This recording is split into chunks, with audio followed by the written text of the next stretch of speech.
guys, welcome back to my channel and today we will start nature and significance of management. This is the first chapter of BST. इससे पहले हम लोगों ने chapter 4 say that is planning chapter से पूरा book जितना उधर बचा हुआ था सब कंप्लीट हो चुका है. सिर्फ 3 चैप्टर बचे हुए हैं. दैट इज ये चैप्टर को chapter number 2 and chapter number 3. ये चैप्टर 1, 2 और 3 तीनों से मिला के 16 नंबर का क्वेश्चन आएगा. चलो हम लोग देखते हैं कैसे उस 16 नंबर को ग्रैप किया जाए. तो सबसे पहले बेटा जो हमारा जो बिजनेस स्टडीज का बुक है वो 2 पार्ट में बटा हुआ है. आपको पता है 2 पार्ट में बटा हुआ है. ठीक है, पहला मैनेजमेंट में और दूसरा फाइनेंस में. ये पता ही है आपको. फाइनेंस वाला टॉपिक मैंने पूरा पढ़ा हुआ जो कि 30 नंबर का आएगा एग्जाम में, फाइनल एग्जाम में. ठीक है, तो सबसे पहले हम लोग समझते हैं बेटा मैनेजमेंट क्या होता है. क्या देखेंगे सबसे पहले कि मैनेजमेंट क्या होता है. Let's get started. देखो बेटा मैनेजमेंट ना हर जगह चाहिए. आप कहीं घूमने जा रहे हो, मैनेजमेंट चाहिए. आप पढ़ाई कर रहे हो, मैनेजमेंट चाहिए. आपको सिलेबस कंप्लीट कराना है, मैनेजमेंट चाहिए. घर में गेस्ट आ गए, ठीक है, उनके लिए खाना कुक करवाना है, ये करना है, मैनेजमेंट चाहिए. घर में शादी है, मैनेजमेंट चाहिए. सब चीज़ें मैनेजमेंट चाहिए. अगर मैनेजमेंट नहीं होगा तो टाइम से काम खत्म नहीं होगा, पैसे भी ज़्यादा लगेंगे. इसीलिए बेटा management is important for all organisation, big और स्मॉल. छोटा ऑर्गेनाइजेशन हो, बड़ा ऑर्गेनाइजेशन हो, प्रॉफिट हो या फिर एनजीओज हो, मतलब नॉन प्रॉफिट हो, सर्विस देता हो या फिर सामान बनाता हो, दैट इज मैन्युफैक्चरिंग हो, सब जगह मैनेजमेंट चाहिए. मैनेजमेंट के बिना वर्क नहीं होगा. Management requires everywhere so that individual make their best contribution towards group work. देखो हर ऑर्गेनाइजेशन का बेटा ऑब्जेक्टिव होता है ना. ठीक है, हम लोग सब ऑर्गेनाइजेशन में काम करते हैं कुछ ऑब्जेक्टिव के साथ. और मैनेजमेंट इसलिए ज़रूरी है ताकि हर एक एक व्यक्ति, हर एक एक इंडिविजुअल जो है वो जो ऑब्जेक्टिव है ऑर्गेनाइजेशन का उसको अचीव कर सके. कोई डाउट है? ठीक है, अब देखते हैं मॉडर्न कॉन्सेप्ट में मैनेजमेंट को क्या बोलते हैं. एक तरह का डेफिनेशन भी है, एग्जाम में भी पूछता है. दैट फिर इन द ब्लैंक्स दे देगा यहाँ पे और पूछेगा dash is the process of getting things done with the name of achieving goal efficiently and effectively. अब देखते हैं मॉडर्न कॉन्सेप्ट मैनेजमेंट क्या बोला है. देखो बोला गया है मैनेजमेंट बेटा एक ऐसा प्रोसेस है जो कि getting things done with the aim of achieving goal. काम को करना है ये सोच के कि हमको काम हमारा जो गोल है उसको अचीव करना है इफेक्टिवली या फिर इफिशिएंटली. अब आप सोचोगे मैम इतना दो बड़ा बड़ा वर्ड है इफिशिएंटली इफेक्टिवली, वो दोनों क्या है. देखो पिछले साल वाले क्वेश्चन पेपर जो बच्चे थॉरोली पढ़ रहे होंगे वो पिछले साल क्वेश्चन पेपर देखा होगा उन्होंने. इसमें ये क्वेश्चन 4 मार्क्स में पूछा था. एक केस स्टडी दिया और उसने पूछा कि बताओ वो इफिशिएंटली है. ये नहीं बोला कि इफिशिएंटली इफेक्टिवली है. आपको आइडेंटिफाई करना है कि कौन सा आंसर होगा, लेकिन उससे पहले आपको ये दोनों का मतलब तो पता होना चाहिए ना, तभी आप वो काम कर पाओगे. ठीक है, फॉर एग्जाम्पल मैं आपको 2 एग्जाम्पल्स देती हूँ सिंपल सा. एक ऑर्गेनाइजेशन है उसमें ना 2 टारगेट्स मिले हुए. ठीक है, टारगेट है कि आपको 1 मंथ में 500 यूनिट्स पूरा करना है. ठीक है, और दूसरा में भी 500 यूनिट्स पूरा करना है. 2 टारगेट मिले.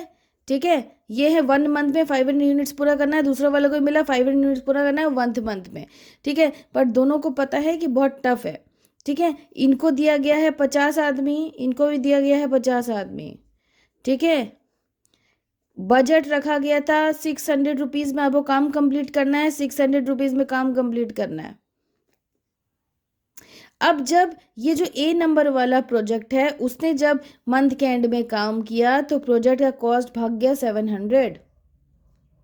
और ये जो है 500 वाला, ठीक है, जिसको कि टोटल टारगेट मिला था 500 यूनिट्स का, ठीक है, 50 लोगों के साथ टोटल 600 रुपये में करना है. मतलब 1 यूनिट 600 रुपये, तो उनका लगा कॉस्टिंग 550. मतलब यहाँ ज़्यादा लगा 700. काम यहाँ भी पूरा हो गया, यहाँ भी पूरा हो गया. अब बता रहा है पहचानो ऊपर वाला कौन सा कंडीशन है, नीचे वाला कौन सा कंडीशन है. जैसे ऊपर वाला में क्या था, कॉस्टिंग जितना था उससे वो पार कर गया लेकिन काम हो गया. यहाँ पे कॉस्टिंग जितना था काम भी हो गया, उससे कम भी लगा. तो आपको आइडेंटिफाई करना है कि कौन सा यहाँ पे कॉन्सेप्ट लगा हुआ है. ठीक है, मैनेजमेंट का कौन सा कॉन्सेप्ट लगा हुआ है. अब आपको पता ही नहीं है कि इफिशिएंटली और इफेक्टिवली का मतलब, इफिशिएंटली दैट इज इफेक्टिवनेस और इफिशिएंसी का मतलब क्या होता है आपको नहीं पता है, कैसे करोगे. चलो देखते हैं.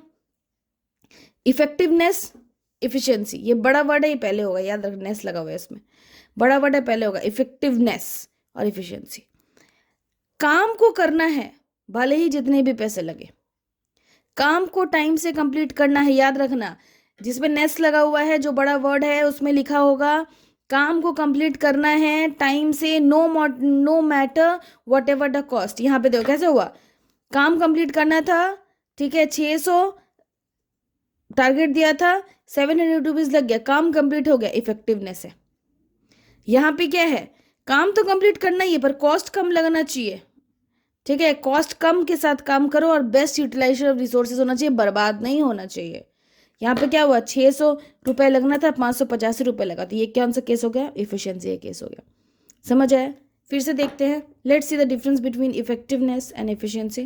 पहला है बेटा मीनिंग, इसमें सिंपल है, इफेक्टिवनेस जिसमें लगा हुआ है उसमें होगा completing the task on time no matter whatever the cost, जो भी कॉस्ट है डजेंट मैटर कॉस्ट क्या है, ठीक है, लेकिन काम होना चाहिए, काम टाइम पे होना चाहिए। दूसरा efficiency, completing the task with minimum cost, cost कम लगे, या तो उतना ही लगे या तो कम लगे, with best utilisation of resource. Okay, effectiveness का मेन ऑब्जेक्टिव क्या है बेटा, टू अचीव एंड रिजल्ट। याद रखना, रिजल्ट आना चाहिए, रिजल्ट जो हमने बोला है वो आना चाहिए, वही इसका मेन ऑब्जेक्टिव। इसका क्या है, रिजल्ट के साथ साथ कॉस्ट बेनिफिट भी होना चाहिए, पैसे भी बचने चाहिए, ठीक है। तीसरा मेन कंसिडरेशन, किस चीज़ पे ध्यान देता है, डूइंग द राइट टास्क, सही काम करना, ठीक है, मतलब काम को सही टाइम पे कंप्लीट कर देना। इसका doing the task in right way, काम को सही तरीके से करना ताकि क्या हो सके, पैसे बच सके, कॉस्ट इफेक्टिव हो सके। समझ आया डिफरेंस? काम कंप्लीट करना टाइम से, no matter what cost would be, पैसे कितना लगा, नो मैटर इफेक्टिवनेस होगा। पैसा का जहाँ बात होगी एफिशिएंसी आ जाएगा, पैसा बोलेगा कम लगाओ, काम कंप्लीट करो। देखो बहुत सारे ऑर्गेनाइजेशन ये भी फॉलो करती है, बहुत सारे ऑर्गेनाइजेशन ये भी फॉलो करती है, ठीक है। मान लो कि टाइम कम है, पैसा है ऑर्गेनाइजेशन के पास, तो काम कंप्लीट करने के लिए वो इफेक्टिवनेस पे भी जाती है, ठीक है। देखिए मोस्ट ऑफ द ऑर्गेनाइजेशन ये चाहेगी ना कि मेरा कम से कम पैसे में ज़्यादा सामान बने, वो इफिशियंसी पे ध्यान देती है। ओके, कोई डाउट है? समझ आया? बहुत इंपॉर्टेंट टॉपिक है, पूरा पेज ही बहुत इंपॉर्टेंट है। अब हम नेक्स्ट देखेंगे, जैसे हमने सबका डेफिनेशन देखा, planning, organising, staffing, directing, controlling, उसी तरह हम लोग मैनेजमेंट को कैसे छोड़ सकते हैं। तो let's see the definition of management. चलो, now definition of management, to manage is to forecast, to plan, to organise, to command, to coordinate and to control. Manage करना, फोरकास्ट करना, देखना कि फ्यूचर में क्या होने वाला है, प्लानिंग करना उसी के हिसाब से, ऑर्गेनाइज करना, सबको कमांड करना, कोऑर्डिनेट करके चलना और कंट्रोल करना। ये है आपका definition of management. By whom, by Henri Fayol. Henri Fayol के बारे में हम लोग सेकेंड चैप्टर में पढ़ेंगे, he is the father of modern management concept, ये पढ़ेंगे बाद में, ठीक है। हेनरी फ्योल याद रखना, बहुत नामी नाम है, ठीक है, बिजनेस के मतलब मैनेजमेंट के लाइन में बहुत इंपॉर्टेंट नाम है इनका, ठीक है। चलो, इन्होंने बताया था कि स्टेप बाय स्टेप हम कैसे काम करते हैं, वो हम देखेंगे सेकंड चैप्टर में, वो बहुत इंपॉर्टेंट चैप्टर है। समझ में आया? तो हेनरी फ्योल ने बोला to manage is to forecast, to plan, to organise, to command, to coordinate and to control. Okay, so let's see the features of management. देखो फीचर्स ऑफ मैनेजमेंट पढ़ना इसलिए इंपॉर्टेंट है क्योंकि आप इससे इंपॉर्टेंस भी बना सकते हो, इंपॉर्टेंस बना सकते हो, एग्जाम में पूछेगा तो, पूछता तो है नहीं लेकिन पूछेगा तो, ठीक है। चल देखते हैं, management is A goal oriented process. Obviously management बना ही है गोल ओरिएंटेड काम पूरा करने के लिए। एक ऑर्गेनाइजेशन में मैनेजमेंट क्यों रखा जाता है, ताकि वो देख सके कि टाइम पे पूरा हो रहा है कि नहीं हो रहा है। एक स्कूल में आप देखते हो eight the end of the session, जैसे आप क्लास 12 के बच्चे, स्कूल में पूरा सारा चैप्टर कंप्लीट हो गया होगा, ठीक है, चाहे आपको समझ आए नहीं आए, टीचर को फर्क नहीं पड़ता है, लेकिन स्टिल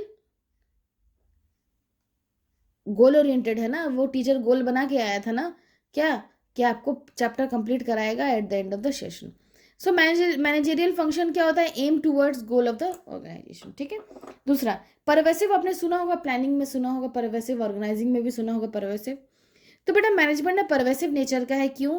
क्योंकि मैनेजमेंट हर जगह जरूरत होता है, चाहे छोटा ऑर्गेनाइजेशन हो, बड़ा ऑर्गेनाइजेशन, जो मैंने पीछे बोला, स्मॉल हो, बिग हो, सर्विस हो, मैन्युफैक्चरिंग हो, प्रॉफिट हो, नॉन प्रॉफिट हो, मैनेजमेंट सारे लेवल्स में, सारे ऑर्गेनाइजेशन में ज़रूरत है, इसलिए उसको परवेसिव बोला जाता है। परवेसिव मतलब सर्वो सर्वा, सब जगह है, ठीक है। तीसरा मैनेजमेंट इज मल्टी डायमेंशनल। देखो इससे क्वेश्चन पूछता है, इससे मैंने इसको एक्सप्लेन कर दिया है। मैनेजमेंट को बेटा मल्टी डायमेंशनल बोला गया है, क्यों? क्योंकि मैनेजमेंट 3 तरह से काम करता है, management of work, management of people, management of operation. ठीक है, चलो अब हम लोग देखते हैं कि मैनेजमेंट ऑफ वर्क क्या होता है, पीपल क्या होता है, मैनेजमेंट ऑफ ऑपरेशन क्या होता है। ठीक है, तो देखते हैं मैनेजमेंट ऑफ वर्क क्या है। वर्क से समझ में आ रहा है बेटा, here management make sure that work is accomplished effectively and efficiently. देखा जाता है काम को सही तरीके से, चाहे कॉस्ट कुछ भी लगे या फिर कॉस्ट कम लगे, हमको काम कंप्लीट करना है, वो मैनेजमेंट देखती है। दूसरा मैनेजमेंट ऑफ पीपल क्या है, देखो लोग, अगर मान लो एक ऑर्गेनाइजेशन खड़ा कर दे और वहां पे लोग ही ना हो तो काम होगा, नहीं होगा। इसलिए बेटा पीपल को मैनेज करना is very important. Human resources जो होता है बेटा वो बहुत इंपॉर्टेंट होता है ऑर्गेनाइजेशन में, क्यों? क्योंकि उसके बिना काम नहीं होगा। And management takes care of employees individual needs, management ध्यान रखता है कि एम्प्लॉय को क्या दिक्कत आ रहा है क्या नहीं। ठीक है, चलो तीसरा मैनेजमेंट ऑफ ऑपरेशन, जब सामान प्रोडक्शन साइकिल से बनता है, raw material semi finished goods में जाता है, फिर फिनिश्ड गुड्स में जाता है, ये पूरा जो चेन है उसको बोलते हैं ऑपरेशंस। ठीक है, so operations means activities of production cycle like raw material, then semi finished goods, convert to finished goods. ये हो गया आपका मैनेजमेंट इज मल्टी डायमेंशन। इसका मतलब मैनेजमेंट तीनों तरफ देखता है। ओके, वर्क को भी देखता है, पीपल को भी देखता है, ऑपरेशंस को भी देखता है। कोई डाउट है? चलो नेक्स्ट हम लोग टॉपिक देखते हैं। चलो फोर्थ नंबर में है management is a continuous process. मैंने आपको बहुत बार बताया है कि मैनेजमेंट कंटिन्यूस प्रोसेस है। क्यों? पहले प्लानिंग होता है, ऑर्गेनाइजिंग होता है, स्टाफिंग होता है, डायरेक्टिंग होता है, कंट्रोलिंग होता है। अगर कंट्रोलिंग में कोई प्रॉब्लम आता है तो फिर से प्लानिंग होता है, फिर ऑर्गेनाइजिंग होता है, फिर स्टाफिंग होता है। अगर कोई प्रॉब्लम नहीं आता है तो भी न्यू प्लानिंग होता है। ठीक है, तो एक तरह का बेटा कंटिन्यूस प्रोसेस है, ये पांचों इसका फंक्शन है। ठीक है, ऐसे आप डायग्राम बना के एग्जाम में लिख सकते हो, अच्छे मार्क्स आएंगे। फिर management is a group activity. Obviously a single person can not run the organisation. ये आपको पता है, ग्रुप में लोग काम करते हैं तभी अच्छे से काम होता है। जिसका जो स्पेशलाइजेशन है, ऑलरेडी हमने इस ऑर्गेनाइजिंग चैप्टर में पढ़ा कि स्पेशलाइजेशन के हिसाब से काम होता है। ठीक है, तो अच्छे से काम होता है, डिवाइड वर्क डिवाइड करके। ठीक है, लास्ट इंटेंजिबल बेटा, क्या तुम मैनेजमेंट को देख सकते हो? You can not see the management physically, but आप उसको फील कर सकते हो कि हाँ आपके पीछे कोई खड़ा है। ठीक है, आपको हेल्प करने के लिए, आपके ऊपर ध्यान देने के लिए मैनेजमेंट ऑलवेज अवेलेबल है। ठीक है, तो अब इसके बाद हम लोग देखो इसमें ना एक टॉपिक है इम्पोर्टेंस ऑफ मैनेजमेंट, वो भी इसी सब में से निकल जाएगा। ठीक है, why it is a group activity, वो इंपॉर्टेंस है, गोल ओरिएंटेड है, इंपॉर्टेंस है, परवेसिव है, ये सब सेम ही टॉपिक्स है। एग्जाम में लिखोगे आपको मार्क्स फुल मिलेगा। अब नेक्स्ट टॉपिक हम लोग पढ़ेंगे नेचर ऑफ मैनेजमेंट, जो कि बहुत बड़ा टॉपिक है आपके लिए और बहुत कंफ्यूजिंग भी है। नेक्स्ट वीडियो में देखेंगे। चलो बाय, टेक केयर। जिसे नहीं पढ़ा है, मेरा प्रीवियस वीडियो नहीं देखा, जाके देखो, बहुत ज़्यादा इंपॉर्टेंट है बेटा। चलो bye, take care everybody, bye.